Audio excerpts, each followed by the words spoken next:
En un doble cono circular recto. O sea, esto lo dejan a cierto ángulo. Realmente no importa. ¿Sí? Y gira en torno. Generas con una recta que está ligeramente oblicua, bastante oblicua respecto a otra recta, a un eje, y la haces girar. Y girar y además intersecta con este eje. Entonces, al girar esto, te genera un doble cono. En principio, aquí está recortado, pero sería infinito. ¿Sí? Esta es la primera idea de lo que es un doble cono circular y recto, porque esto forma un ángulo de 90 grados respecto al horizontal. ¿Sí? Bueno, no está, podría estar oblicuo, pero este bueno, está más o menos de esta figura. Ahora cómo salen las cónicas. Porque muchas veces les dicen cónicas y a veces no les queda una idea. Nada más para fijar nomenclatura y demás, ¿no? Se obtienen las cónicas cuando se corta este doble cono con planos, ¿sí? Con un plano. Entonces, la primera que vamos a ver es el círculo. Si cortas esto con un plano que tenga como normal o perpendicular el eje de simetría del cono, ¿sí? Que es este con el que se genera, ¿sí? Obtienes la circunferencia o círculo, ¿sí? Sería esta figurita, ¿sí? Ahora, inclina ligeramente ese plano, ¿sí? Y al inclinarlo, en vez de la circunferencia, obtienes una elipse. Mejor lo tomé de abajo para que se vea bien. Intersectas y esta figura es una elipse. Posteriormente, sigues inclinando el plano, pero ahora que coincida con estas rectas, con la misma cara del cono, ¿sí? Y lo que te va a generar es la parábola. Esta me salía la figura más fácil de interpretar por aquí arriba.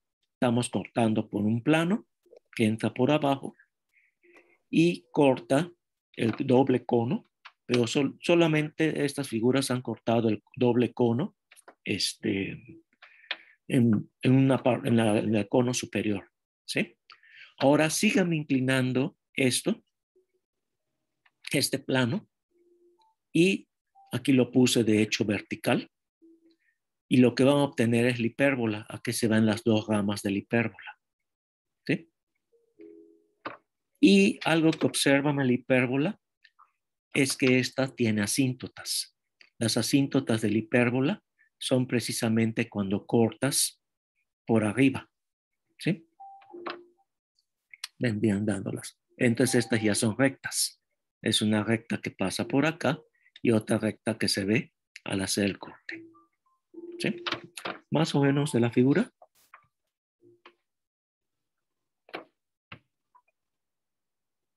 Bueno, ¿qué vienen siendo las cónicas? Entonces las cónicas obtienen al cortar planos a un doble cono infinito. El círculo es cuando el corte como el plano es perpendicular al eje de simetría del cono, ¿sí?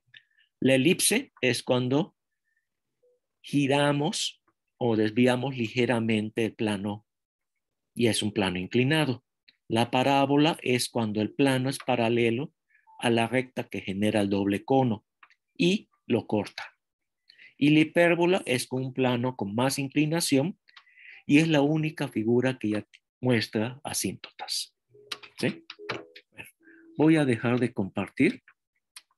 ¿Alguna pregunta antes de pasar a otra lámina? Digo, son cosas muy elementales, pero para dejar en claro. Bueno, esto de las cónicas, de allá viene su nombre por los cortes de un doble cono. Bueno, de las tres primeras es con un solo cono, mediante planos, y la última sí corta ambas caras del cono. Y de ahí el nombre. Voy a dejar de compartir esto. Perdón. Voy a cerrarlo. Y ahora vamos a pasar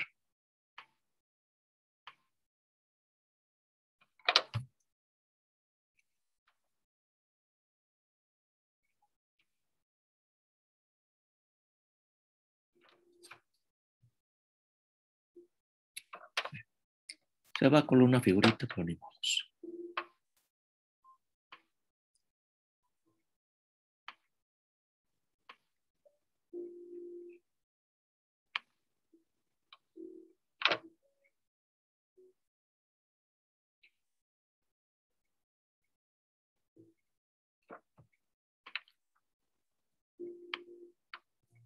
Vuelvo a compartir pantalla. ¿Dónde está la figura?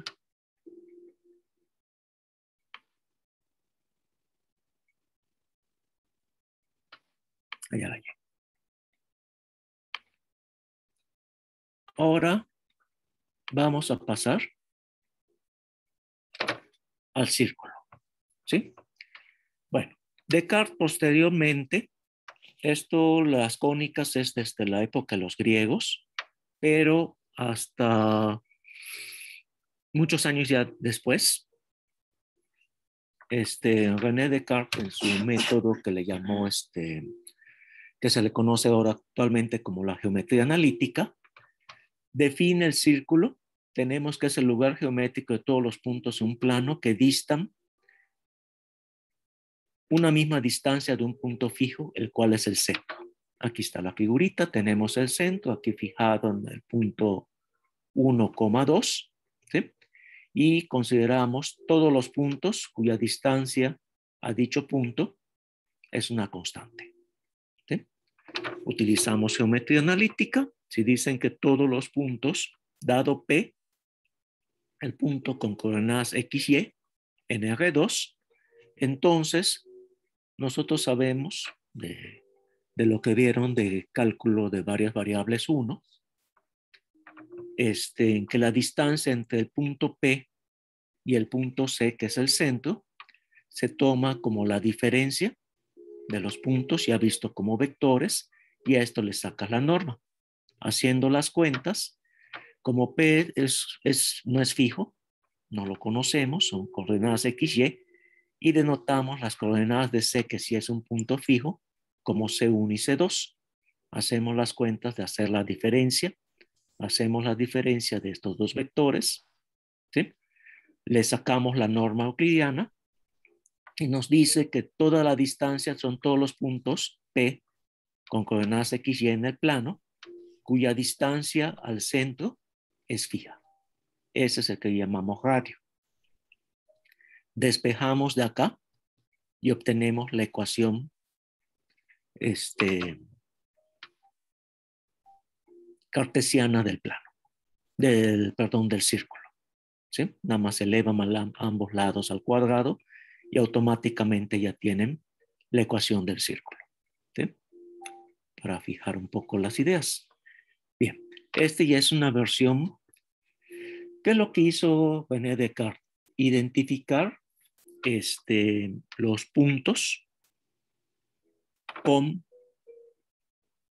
coordenadas, ¿sí? Introdujo las nociones de coordenadas y entonces estamos describiendo con una noción de coordenadas los puntos. Realmente se puede decir que René Descartes lo que hizo fue algebrizar la geometría, ¿sí? Ya metemos fórmulas algebraicas para describir objetos geométricos. Desde los griegos los objetos eran como los que vimos hace un momento, ¿sí? Bueno, ahora viene la elipse. La elipse se puede definir geométricamente como todos los puntos en un plano cuyas sumas de distancias t, de nuevo, los puntos son variables de coordenadas x, y, a dos puntos fijos que les llamamos focos. Vamos a poner esta figurita de acá. Para simplificar voy a considerar que la elipse primero está aquí, los focos están sobre el eje de las X, ¿sí? Sobre el eje horizontal. Entonces llamemos f' menos una constante c, 0 y f c, 0. Y que estos valores son constantes. Entonces nos dice, son todos los puntos de un plano cuyas sumas de distancias a dos puntos fijos es una constante. Pues lo ponemos. la distancia del punto P, al foco F, trazamos de aquí a acá esta distancia, más la suma de la distancia del punto P al F' es igual a una constante. Aquí para simplificar y no complicarnos la existencia, ponemos igual a 2A, donde 2A es la longitud del eje mayor. En este caso sería ir de aquí hasta acá. Esto viene siendo, la mitad sería A, ¿sí? Y a todo este tamaño le estamos diciendo, llamando que mide 2 veces A. Bueno, no voy a hacer la talacha, es hacer lo mismito que se hizo acá, ¿sí? Aquí tenemos la noción de distancia, que sería poner esta formulita acá, elevan al cuadrado, hacen todas las operaciones correspondientes y después de cierta talacha, sale en el caso de que los focos estén sobre el eje de las X, el eje horizontal, nos saldría esto, donde B va a ser la distancia o la longitud, bueno, la mitad de la longitud del eje menor, en este caso, ¿sí? Sería nada más cuestión de hacer talacha de por medio y se tendría casi esta figura. Lo único que voy a hacer ahora para obtener esta figura donde la elipse ya no está ni su centro ni sus focos sobre el eje de las X es trasladarlo. Entonces pasamos a la siguiente lámina. Bueno, aquí ya se puede ver. Antes de pasar a esto, aquí sería la idea, ¿sí? Un poco la idea de la demostración. Denotamos con A, se puede demostrar, este es el punto recuerden que todo el eje mayor, que aquí lo estoy haciendo coincidir con el horizontal, mide 2 veces A. Si lo ponemos en el origen, que es de donde venía esta figurita, pero poniéndola acá, ¿sí?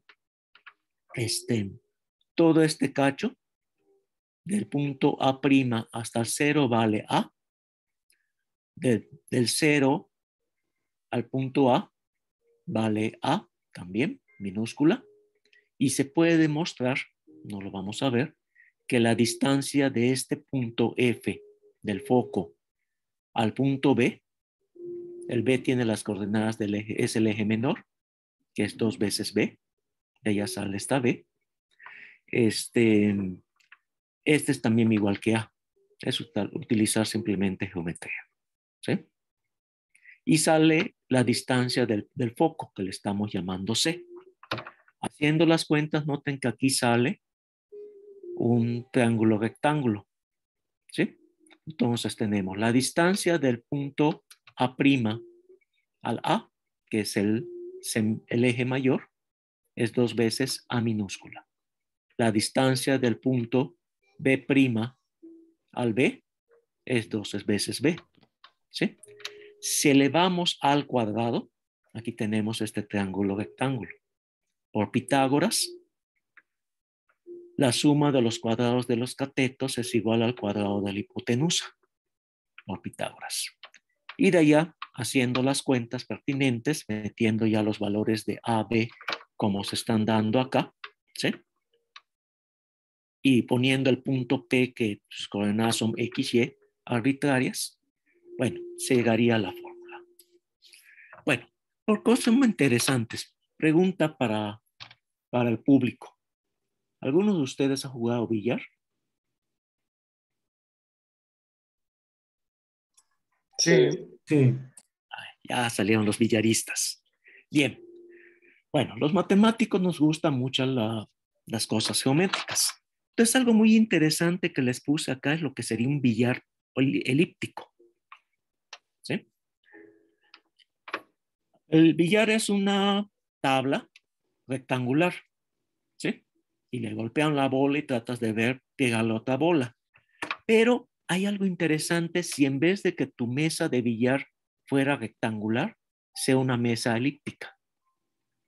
Obviamente No sé si algún matemático haya mandado a construir su mesa elíptica.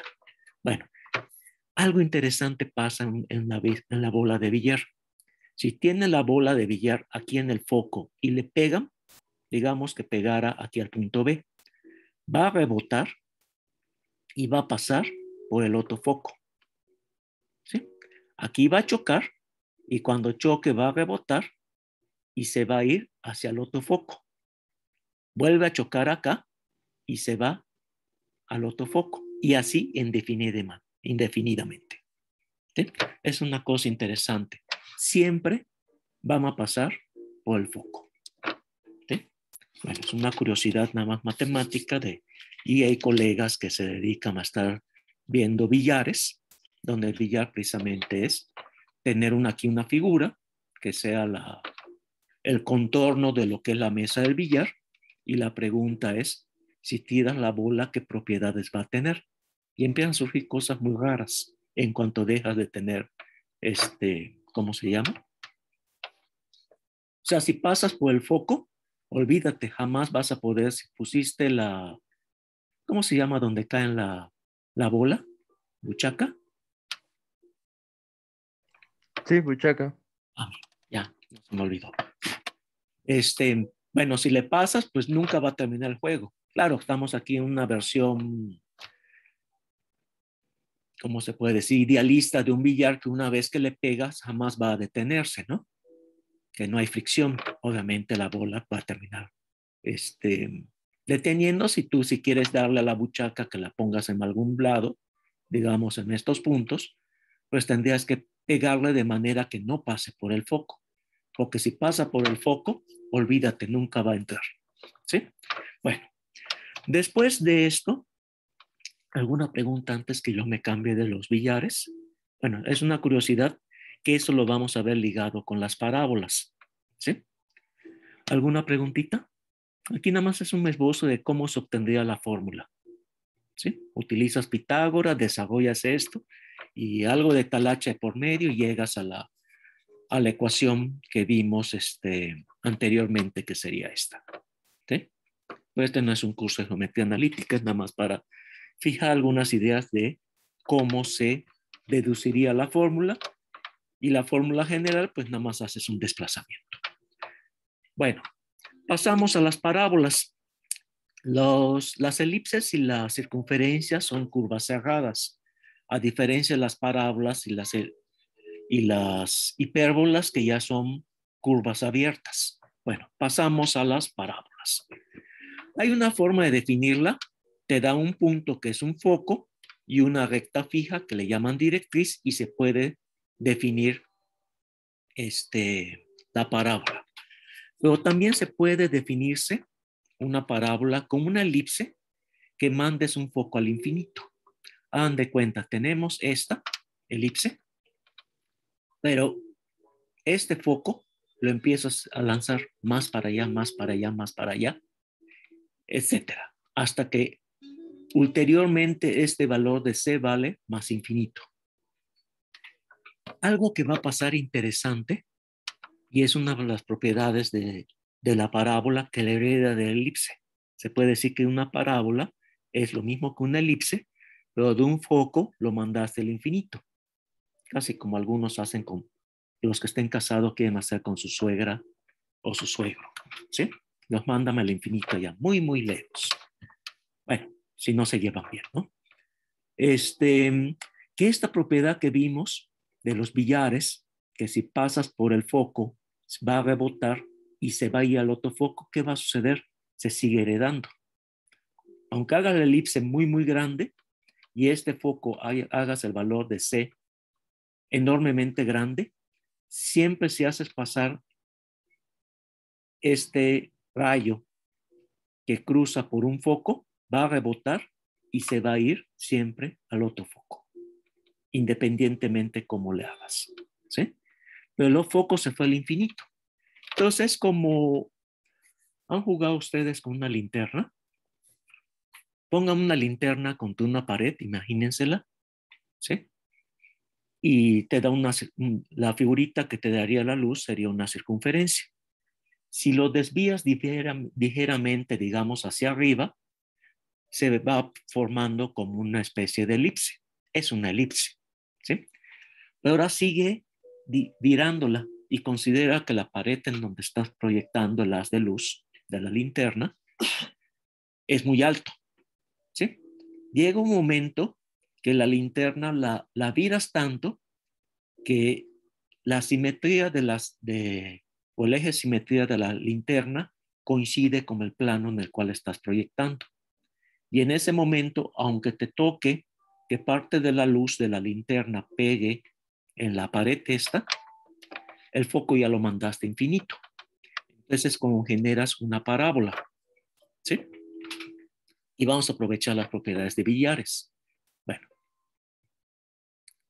¿qué va a suceder? Aquí está la figura. Tienes el eje de simetría, mandas esto, el foco pasa y se va hacia el otro foco. Aquí lo estoy poniendo al revés. También puede venir del otro foco, va y rebota. Entonces, son curvas abiertas, contrario a las elipses y los círculos que son cerradas. ¿Cuáles son las más sencillas? Vamos a dar sus ecuaciones cartesianas. Digamos, una parábola vertical, que es y igual a una constante por x menos c1 al cuadrado, más una constante c2, el vértice c1 y c2. Y aquí una parábola horizontal, que sería como la de esta figura. Esto es, la variable es x y la y. La dependiente es la x y ahora la y es la independiente. Entonces varía y exactamente la misma fórmula, nada más intercambia los papeles de la x con la y obtienes una parábola horizontal como la figura. Ahora bien, dado que estamos viendo las elipses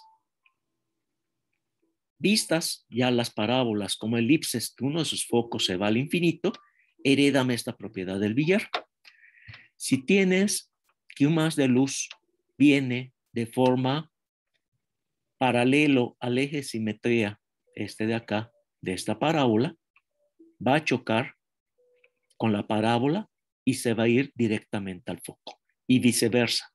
Si tienes el haz de luz, he pensado más de luz por lo que voy a hablar ahorita, que rebota, que está fijado en el foco, rebota en la parábola y se va a ir paralelo al eje de simetría. ¿Por qué paralelo? Porque el foco está en el infinito. Entonces esto ya no va a venir de un haz de luz que venga hacia un foco que estaría acá, como en el caso de esta, que se va al otro foco. Al rebotar, esta podría haber venido de acá, choca acá y se va a este foco, ¿sí? Pero este foco lo lanzaste al infinito, entonces este segmento de recta se va a hacer paralelo al semieje mayor en este caso, ¿sí? Bueno, esta es una propiedad muy interesante de las parábolas y que es ampliamente utilizado no solamente por nosotros, sino también en la naturaleza. Dice, todo rayo paralelo al eje de simetría, al rebotar en la parábola, va hacia otro foco y viceversa. Siempre va a suceder esto. ¿Dónde se aplica? Uno, las linternas. Habrán observado una linterna. Piensen ahorita en el faro de un auto, ¿sí?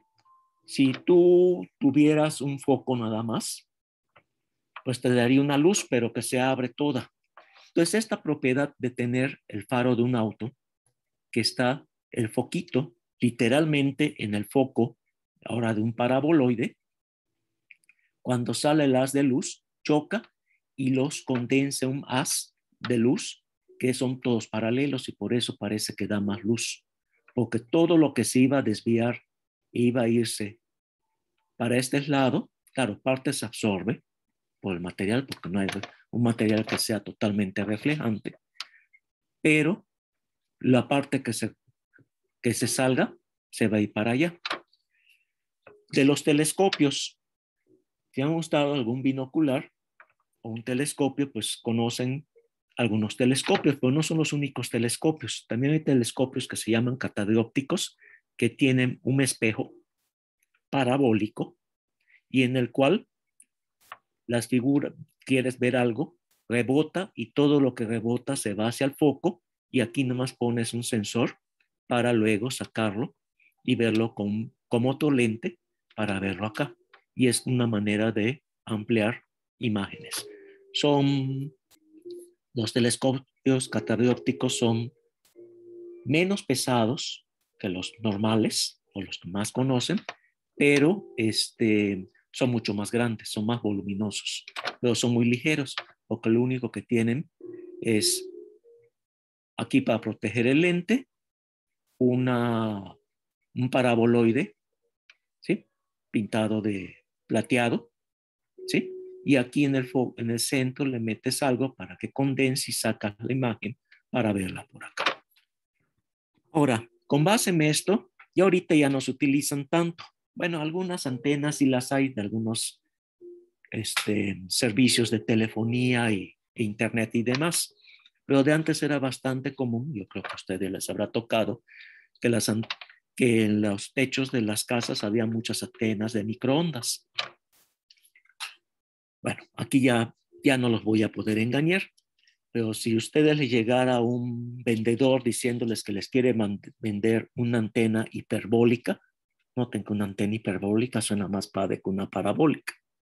Cualquiera tiene una parabólica en ese entonces, pero no cualquiera tiene una hiperbólica. Y con eso vas a captar mejor las señales. Claro, te estaría vendiendo algo que no va a servir para nada. O con una antena hiperbólica, si esto fuera una hipérbola, que es la última figura que vamos a ver, de las cónicas, no tiene esta propiedad de las parábolas. Entonces, si te quieren vender una antena hiperbólica, pues nada más te tomaron el pelo. Pero ya ahorita ya nadie compra antenas. ¿Sí? Bueno, finalmente, aquí puse la localización de los búhos. Perdón, antes de proseguir, ¿alguna duda? No, profe. ¿No? Bien. Estoy haciendo mucho hincapié en las cónicas porque son de las pocas figuras que cuando pasemos a superficies también van a aparecer, de las cuales podemos describir, por eso son muy importantes entenderlas, ¿sí? Y además son cuadráticas, todo esto va a estar relacionado hacia el curso, entonces por eso este hincapié en la geometría. Bueno, pasamos, todas estas son inventos humanos, las linternas, telescopios catadiópticos, cuyo principio es el mismo de las antenas de microondas, etcétera. Y las linternas es el mismo. Estos son con luz y estos ya necesitan haces de luz, bueno, ya no señales más bien, no necesariamente luz, que sean parecido a la luz con muy pequeñas, con longitudes de onda muy pequeñas para que se comporten como la luz.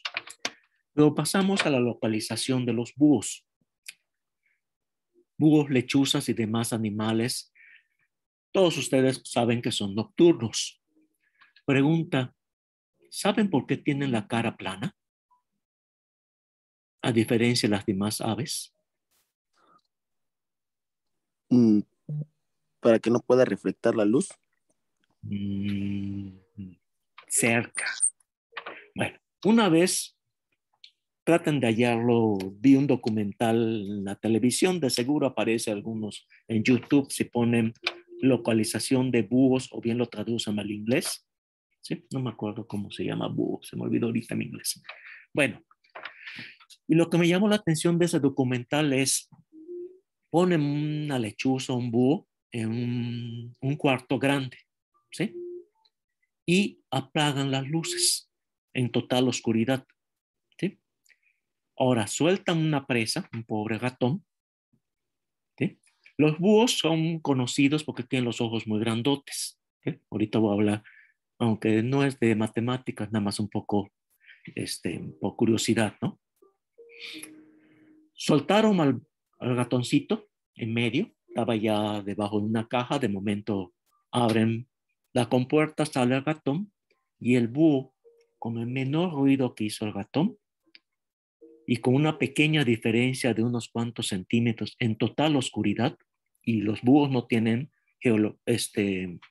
¿cómo se llama? Localización como ecolocalización como los murciélagos. Caza al ratón en total oscuridad. Sí tienen ojos muy grandes, tiene una visión envidiable. Envidiable no, ahorita voy a decir por qué. Pero algo que tienen por lo cual su cara es plana es porque con toda la pluma sus oídos están localizados, se forma un par de paraboloides, ¿sí?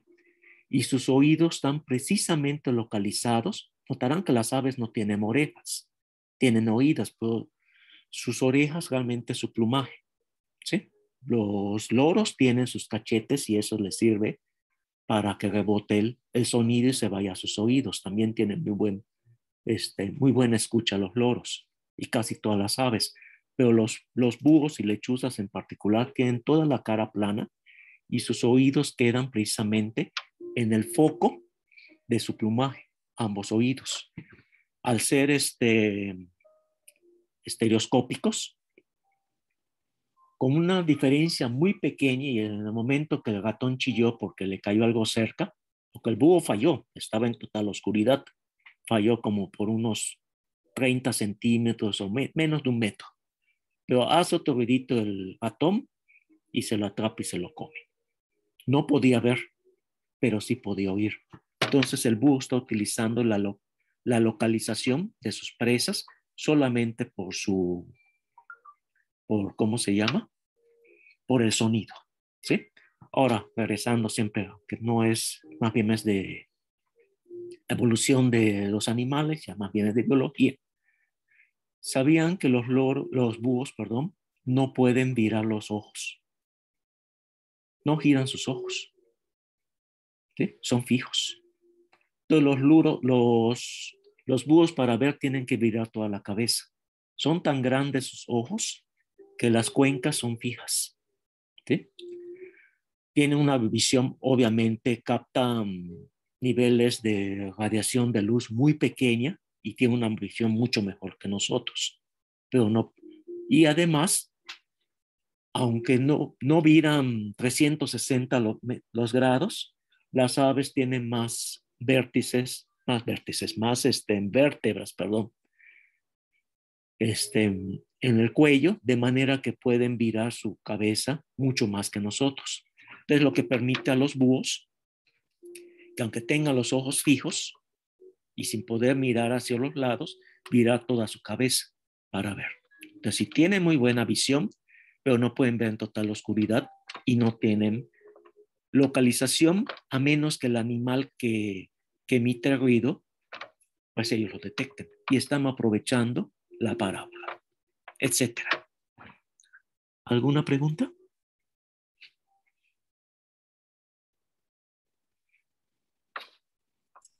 No, profe. No, prof. Ok, entonces pasamos finalmente a las hipérbolas.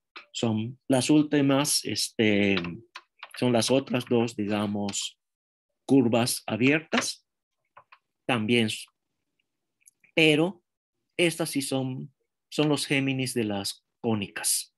Estas siempre vienen en parejitas, ¿sí? Los ejemplos más sencillos, y además son las únicas que tienen asíntotas. Los ejemplos más sencillos es esta hipérbola con su hermana por acá, ¿sí? Con el vértice en el punto A y por simetría el otro está diametralmente opuesto aquí en el menos A, y aquí otra parábola cuyo vértice está en B y su hermana pasa por el punto menos B. ¿Sí? Aquí son las más fáciles. Una regla de dedo para sacar las asíntotas de cualquier hipérbola es si haces esta constante igual a 0. Si esta constante igual a 0, te sale una diferencia de cuadrados, lo factorizas y te sale las asíntotas de las hipérbolas. Que en este caso, estas, tanto es las horizontales como las verticales, tienen exactamente las mismas asíntotas. Son las únicas cónicas que tienen asíntotas. Aquí puse las cónicas más sencillas. Si en una ecuación cuadrática, todas las ecuaciones cuadráticas de la forma ax cuadrada más bx más c o y cuadrada igual a una constante, te da una cónica. Nada más tienes que hacer completar cuadrados y demás.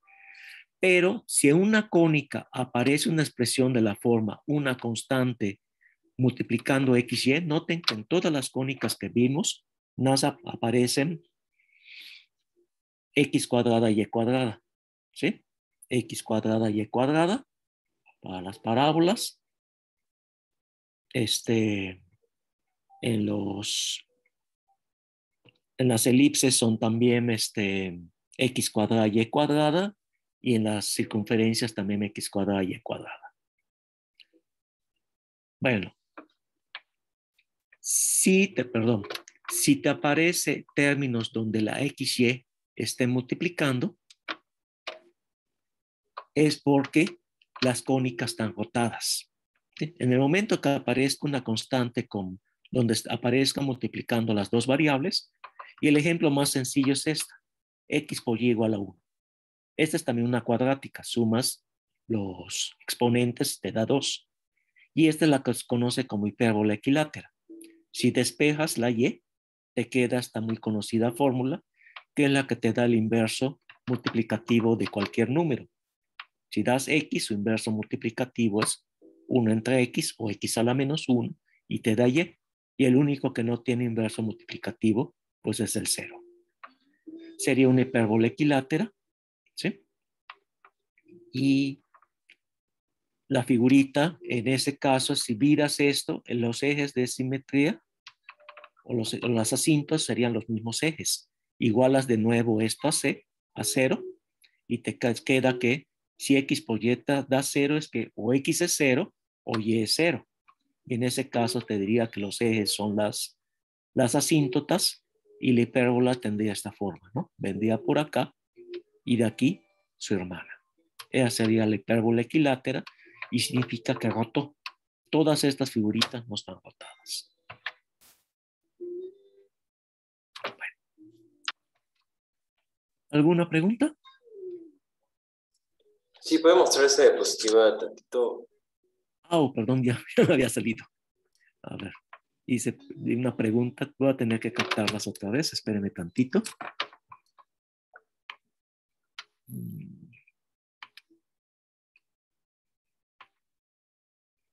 Tengo que volver a compartir. Que me salgo y como tengo una sola pantalla. A ver, ¿dónde quedó la bolita? Aquí está. A ver si me preguntabas. Sí, nada más para lo de cuando está rotado, o sea, es decir, Ajá. cuando... Sí, cuando está rotada. Si te sí, nada más aparece quería el término x por y, en cualquiera de las fórmulas que vimos, bueno, en la circunferencia, si le pones XY, te queda la misma circunferencia, ¿no? Es la única que no se va a notar. Pero es que te quedaría, por ejemplo, la elipse. En vez de tenerla así, tendrías una elipse girada. ¿Sí? Aquí siempre es ¿cómo se llama? Los ejes estos, el semieje mayor y el eje el menor, siempre vamos a hacer aquí. De hecho, les hice coincidir con los ejes cartesianos. Pero si le sumas que el centro no esté, que esté en otro punto, ¿sí? Noten que este eje es paralelo a este. Y el eje vertical, el eje es paralelo al eje cartesiano, ¿no? Pero esta no está girada. Girada es que apareciera, digamos así. Y si apareciera ya, aquí en la expresión esta, a fuerza saldría un término XY. Digo, es como regla de dedo, no quiero dar un curso de geometría analítica, pero es para fijar algunas cosas. Vale, gracias. ¿Sí? Igual las parábolas, si en esto me aparece aquí un término XY, en vez de ser esta, saldría una así, o para acá, depende hacia dónde abra, ¿no? Saldría inclinada. Y en el caso de las hipérbolas, pues la más fácil que les puse, pues la hipérbola equilátera, porque todo el mundo se conoce la gráfica de la función 1 entre x. ¿Sí? Es lo que quería yo decir, pero perdón, me salí antes. ¿Alguien más con alguna duda? Es un curso muy cortito, muy rapidito de cónicas y su representación en cartesiana. ¿Algo más? ¿No? Bueno, voy a dejar de compartir. Dejo cónicas y espérenme tantito. Bueno, a todos nosotros nos han hecho, cuando nos topamos con los cursos de cálculo, ustedes todavía se están topando con ello, nos han hecho sufrir con geometría analítica, pero no siempre fue así. Y les voy a volver a compartir antes un poco. Bueno, voy a volver a compartir para ya terminar la clase de hoy. Tomé un par de láminas de una conferencia que alguna vez he dado, porque tiene un poquito de historia de la matemática. ¿Alcanzan a ver? Bueno, ¿sí se ve el material, perdón? Sí. Ok. Bueno, esta fue una conferencia que di hace algún tiempo para otra cosa, ¿no? Para la gente que ve ecuaciones diferenciales, me gusta darla. Ecuaciones 2. Bueno, en el siglo XVII fue el sucesor de otro matemático francés, Viet, y extiende y da un reforzamiento a los resultados de Viet y publica un libro que se llamó La Géométrie en 1637. Antes de esto ya se habían dado pasos de hacer geometría con la aritmética, de matematizar la aritmética. La aritmética, cuando surge el álgebra, es por un proceso de, valga la redundancia, de algebrizar la aritmética. O sea, en vez de trabajar con números, los números los representas con letras, con símbolos, ¿sí? Y empiezas a formar lo que es el álgebra.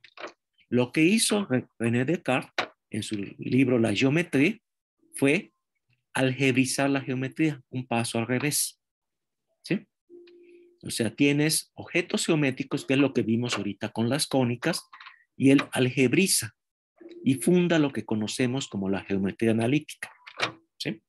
Todo esto que nos tenemos que chutar cuando vemos los cursos de cálculo. Y además, en ese mismo libro establece por primera vez, o lo formaliza más bien, los números negativos, los números reales, los imaginarios, o sea, todas las raíces cuadradas de números, que es de los números que son negativos, ¿sí? Y finalmente los complejos. Ya muchos matemáticos, mucha gente ya había trabajado con esto, pero no lo había formalizado. Y también enuncia el teorema fundamental del álgebra.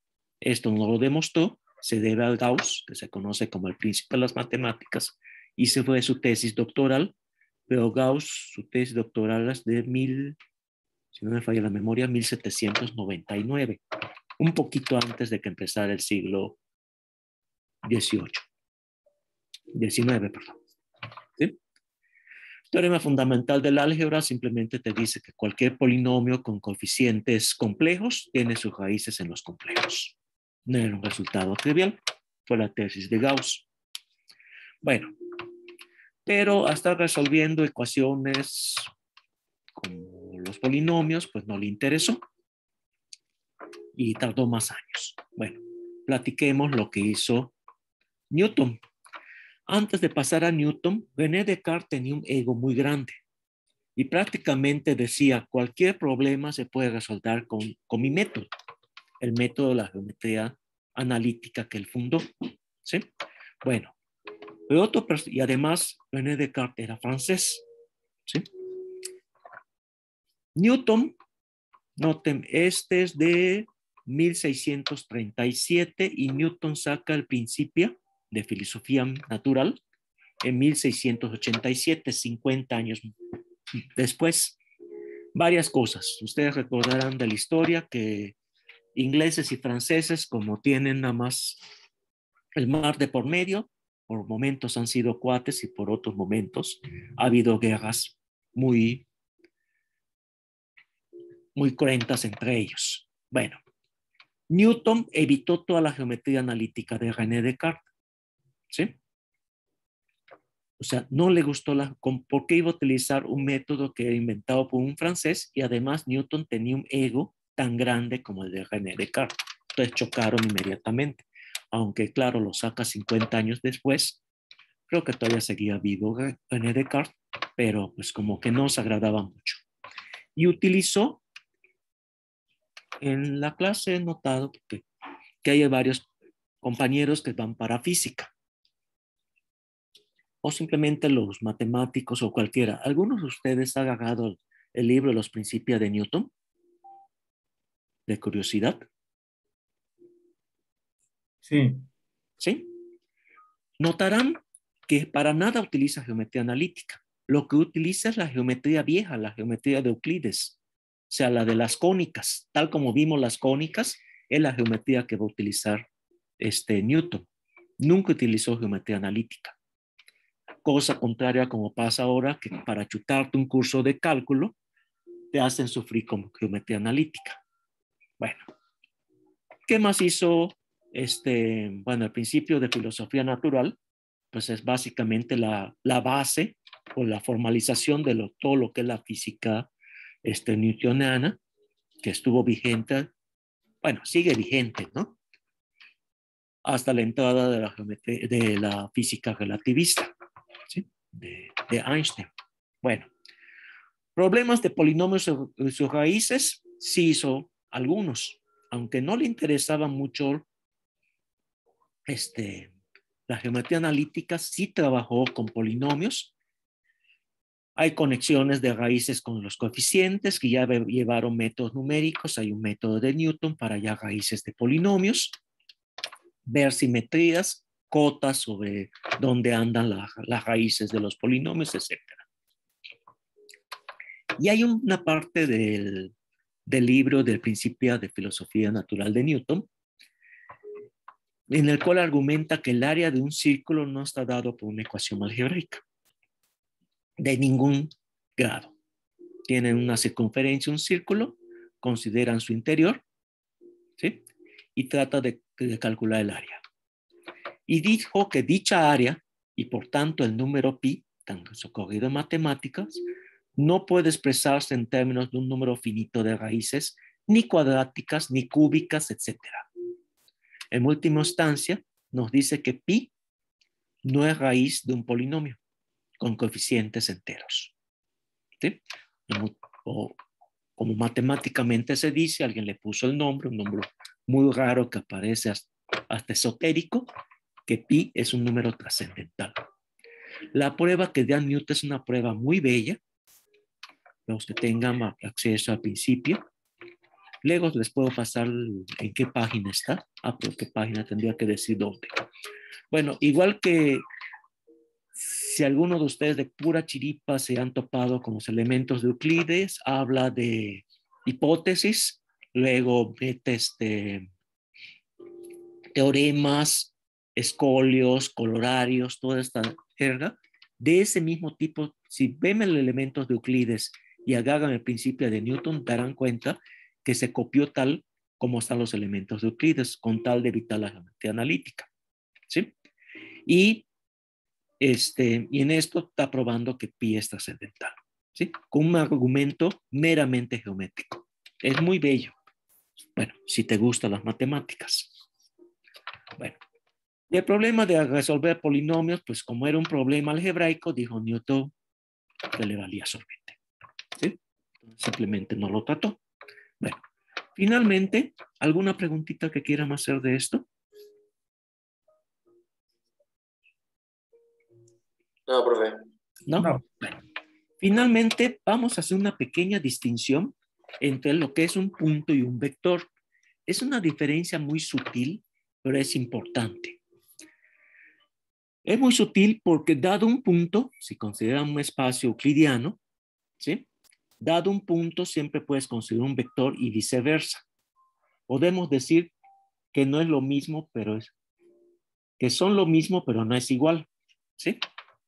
O sea, son distintos, pero sí están relacionados. Los puntos. Y vamos a dar una definición. Esto es muy importante para que fijemos algunas cosas. Al definir un origen, el origen puede ser un observador, ¿sí?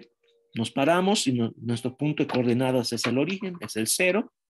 En un espacio, digamos, estamos nosotros, pues n valdría a 3. Estamos en un espacio tridimensional. Entonces vamos a escribir P, el punto P, y aquí yo suelo hacer una distinción entre punto y vector. Cuando quiero hablar de puntos, pongo 2 puntos y aquí pongo las coordenadas x1 hasta xn para indicar que x1 a xn es la posición o el nombre de P respecto al origen. Noten que no es el punto en sí, es un nombre. Un punto es un punto. Si tú te mueves y estás viendo a alguien, esa persona va a seguirse llamando la misma. Nada más que tú me moviste y cambiaste tu posición. El nombre puede cambiar, ¿sí? Al cambiar de tu posición. Si estás aquí en México, te llamas, no sé, Pedro. Si te brincas el río y te vas a Gringolandia, pues te vas a llamar Peter, etcétera, ¿no? ¿Sí? Por decir algo. Entonces puede cambiar tu nombre, pero tú sigues siendo tú. Entonces el punto es el punto.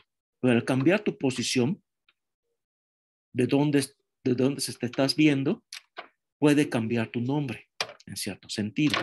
¿Sí? Y cambias el origen. Bueno, vector.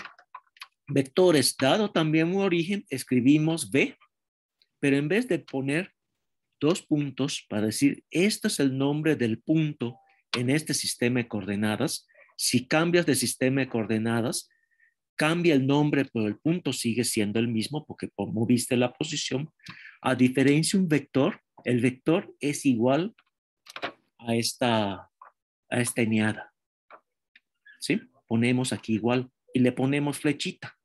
Después a veces me olvidaré de la flechita, pero yo suelo poner esta notación. Pongo punto, 2 puntos, valga la redundancia, y este es el nombre del punto respecto a un sistema de coordenadas.